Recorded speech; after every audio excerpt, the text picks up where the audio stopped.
जिल्हा सिंधुदुर्ग तालुका मालवण मसुरे या गावात आई भवानी घे अवतार भराडी या नावान.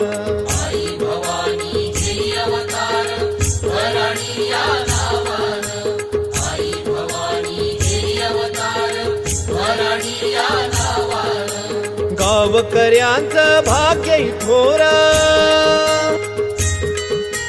गावकऱ्यांचं भाग्य थोर, पुण्याई जन्मो जन्मीची आई भराडी देवीची कीर्ती गाजते